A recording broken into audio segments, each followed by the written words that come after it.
Queridos irmãos, queridas irmãs, então esse vídeo é de número 222, livro de Sueli Caldas Schubert, Obsessão, Desobsessão. De fato, nós nos despedimos no vídeo anterior, mas Vó pediu para que eu me esforçasse um pouquinho, porque a sequência desse vídeo é muito importante, né? Porque é uma sequência dos dois vídeos anteriores, então é necessário uma sequência agora, porque se fica para o outro dia, pode perder-se, né, algum material. Pois, vejamos, se nós pararmos para analisar, não existia na Mesopotâmia, na Suméria e em lugar nenhum na Terra, antes do Cristo, tratamento das obsessões. Existia sim abandono, existia sim humilhações, a pessoa era escorraçada da sociedade. Mas a partir de Moisés, de Jesus, de Hippolyte Léon Denisard Rivail, de Chico Xavier, de Divaldo Pereira Franco e Carlos Bacelli, para cá, mudou-se a mentalidade. Até mesmo aqueles que nunca acreditaram. Não significa que eles passaram a crer, porque independe de crer ou não crer, é fato. Mas a partir desses seres todos que pisaram aqui na Terra, trazendo-nos os desígnios de Deus, que foi possível entender, compreender, enxergando-se em cada um deles uma cota de contribuição ao tratamento das obsessões. Pois, se todos nós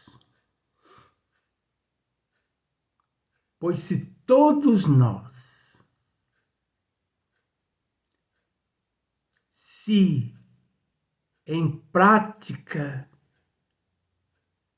nos colocarmos, se todos nós, ao amealharmos todos os ensinamentos que todos esses seres nos trouxeram e nos delegaram,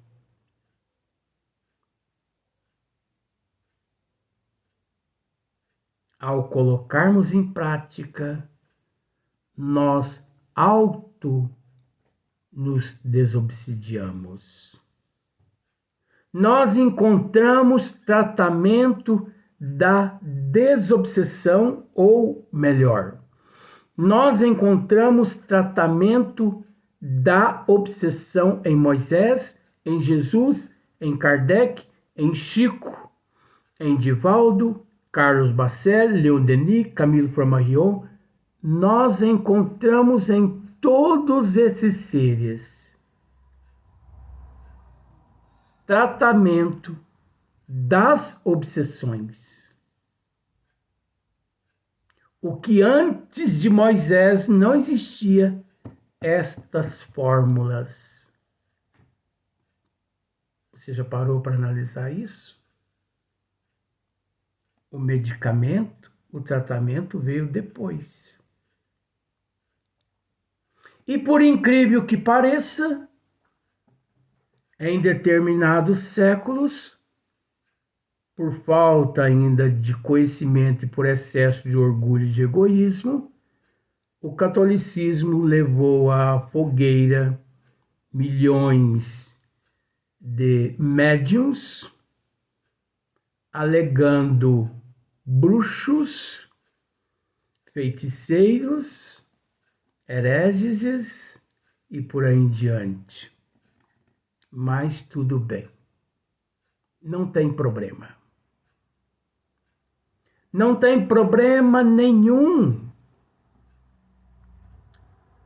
Porque em Barcelona, no ato de fé, quando Hippolyte Léon Denisard para a Espanha mandou 300 obras e que, confiscada na época pelo bispo, depois que ele tomou conhecimento do conteúdo das obras em praça pública, ele ordenou que aquelas obras fossem queimadas.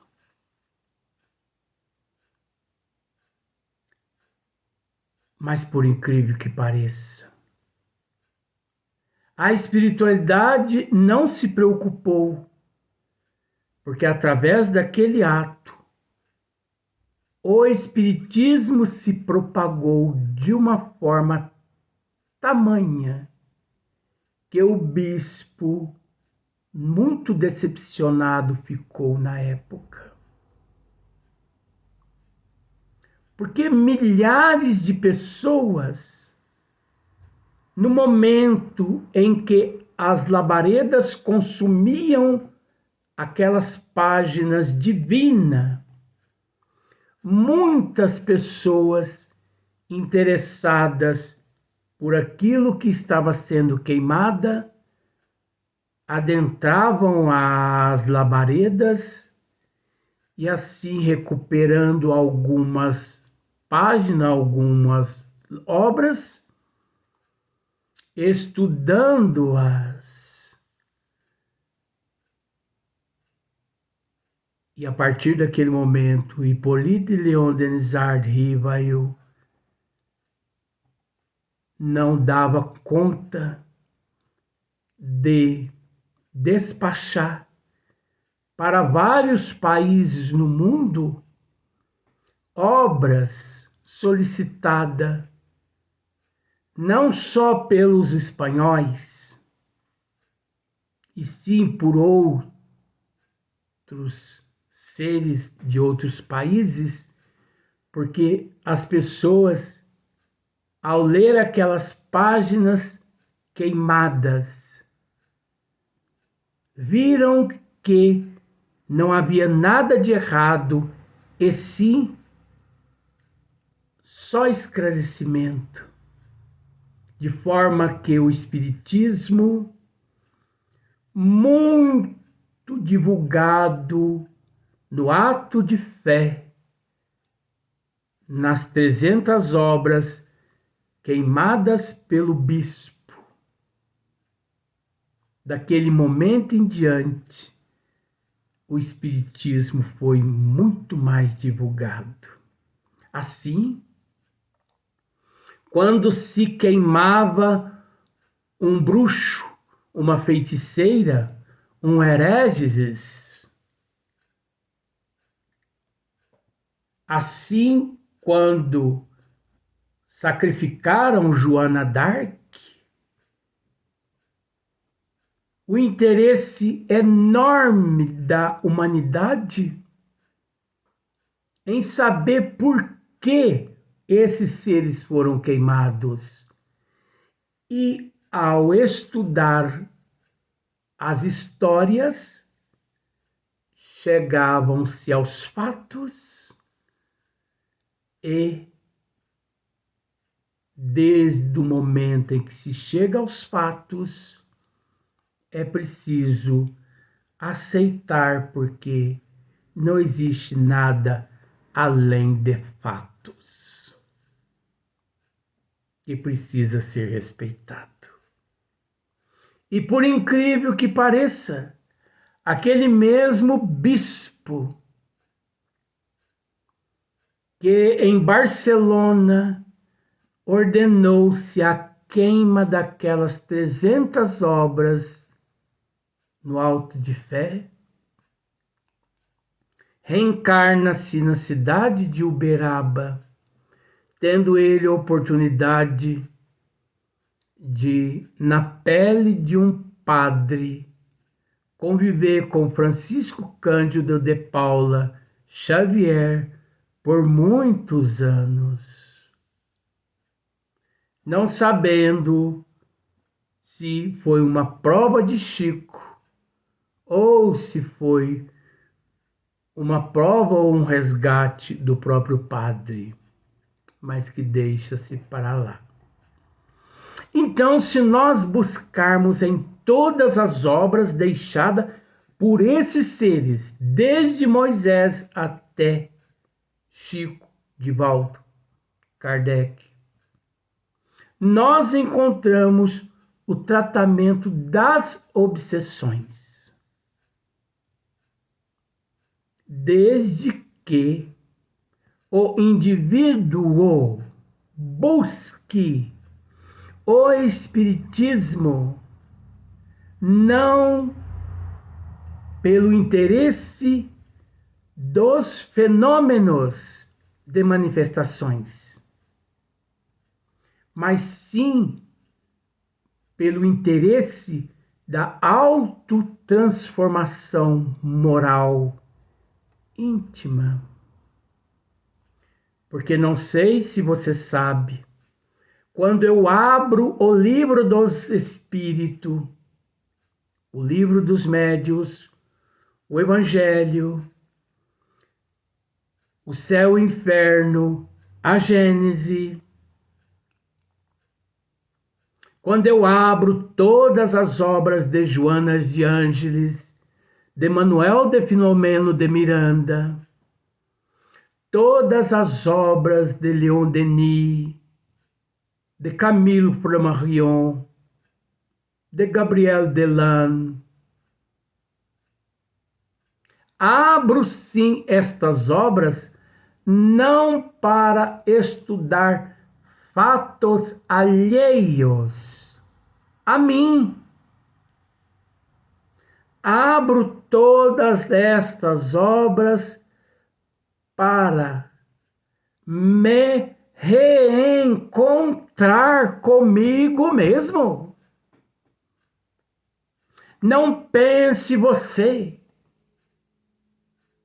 que todas as obras, que todos os casos, aliás, narrados por Joana de Ângeles, por Manuel Filomeno de Miranda, por André Luiz, por Hippolyte Léon Denisard Rivail. Não pense que todas as histórias que esses espíritos narraram através destes magnânimos médios, não pense que eles narraram histórias de segundos e de terceiros, que não. Vou te colocar na primeira pessoa. Eles narraram as tuas histórias. Eles narraram os teus fatos. As minhas histórias. Esses livros representam um reencontro comigo mesmo. Através destas obras magnânimas que aprendo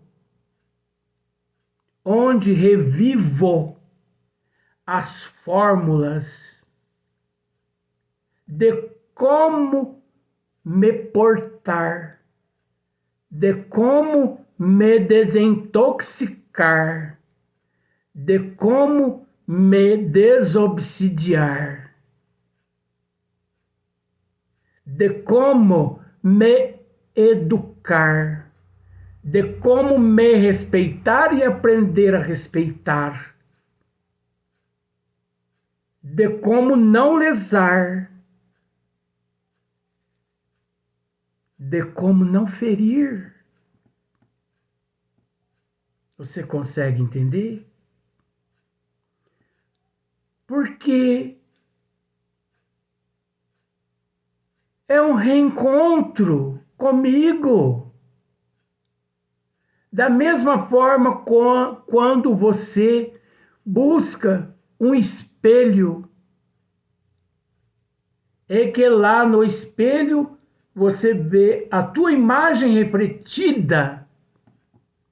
Aprendamos a entender que estas obras todas que nós descrevemos, mais desses seres, tá bom? Estas obras todas que nós buscamos, significa o nosso reflexo interior, atual e de vidas passadas. Não só o reflexo, como também a fórmula que devemos, a partir de então, usufruir com dignidade, com humildade, para que eu possa vencer a mim mesmo. Porque nós não buscamos, desculpe, nós não buscamos o Espiritismo para aprender a derrotar o obsessor, o espírito vampiro, os ovoides, a derrotar fulano, cicrano, bertano, bertana. Não.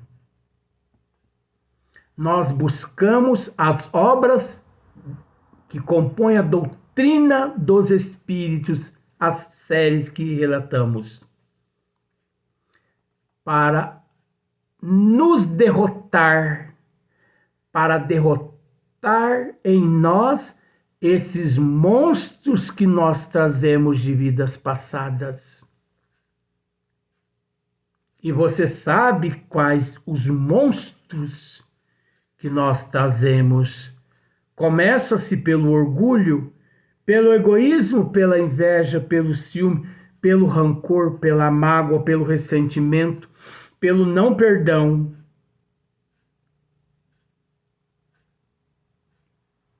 Esses monstros todos são os responsáveis, perdão do termo, por todas as desgraças que há sobre a terra, em nossos seios.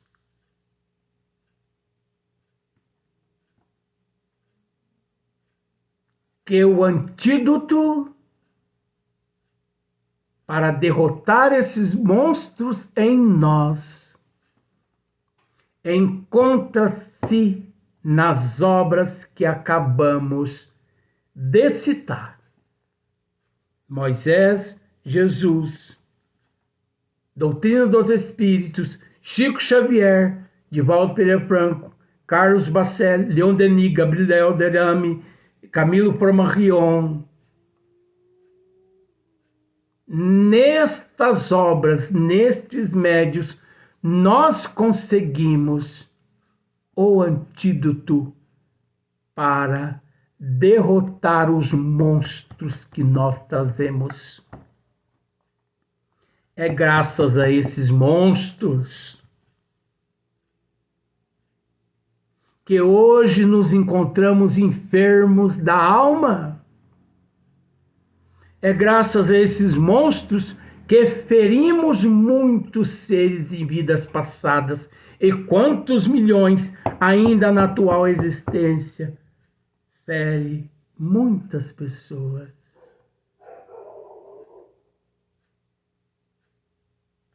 Então não pense você que livro maravilhoso que acabei de ler, que história mais linda, ou que história triste, que amargura, que tristeza viveu esta personagem, pois é interessante. Muitas pessoas, ao ler há 2000 anos de Emmanuel, Públio Lentulus Emmanuel, muitos se comovem com Lívia. É óbvio que todos nós nos comovemos com a história de Lívia. Mas quantos bilhões de Lívias, neste exato momento, no corpo físico se encontra, queridos irmãos? Quantos milhões de Públio Lentulus se encontram no corpo físico nesse momento, queridos irmãos? Quantos milhões?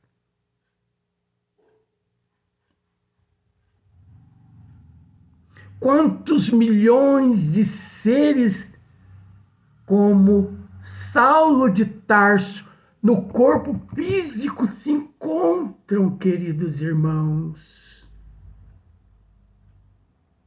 Saulo de Tarso. Saulo, Saulo, por que me persegues? Quantos milhões se encontram no corpo físico hoje? Podendo ser você um Saulo por desobediência aos desígnios de Deus? Podendo ser aqueles que se encontram à sua volta? Podendo ser tuas atitudes, teus comportamentos, maus hábitos? Quantos milhões? Então não vejamos nestas obras seres que muito sofreram, porque esses seres são nossos reflexos. São nossos reflexos. Nestas obras, nós ali nos vemos com a nossa arrogância, com o nosso orgulho, com o nosso egoísmo, com a nossa inveja, com o nosso ciúme. Aprendamos a separar o joio do trigo. Até quando? Até quando desfrutaremos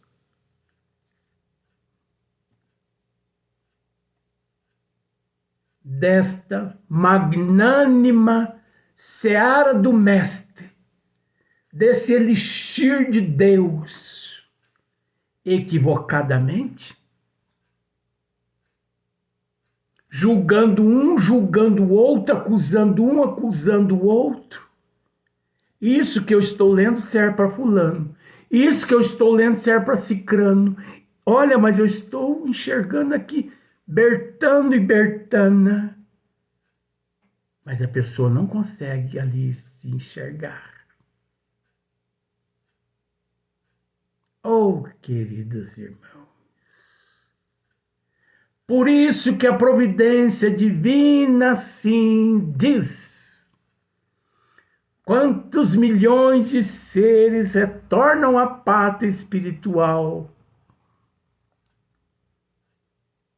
Centenas de vezes pior que quando retornaram ao corpo físico na condição de inacabado, devido à cegueira cultivadas no corpo físico, da impossibilidade de que tudo lhe acontecesse, achando melhor acusar o próximo, mas se esquecendo que o próximo mais próximo meu sou eu. Esse é o grande equívoco da humanidade, em pensar que o próximo mais próximo da pessoa é aquele que encontra-se dentro do mesmo lar, ou na sociedade, ou no trabalho, ou no país, ou no mundo, mas que nunca olhando para si próprio. Aprendamos a valorizar essa doutrina. Aprendamos a não perder tempo enquanto no corpo físico, porque momento igual este, nunca mais. Até o próximo vídeo.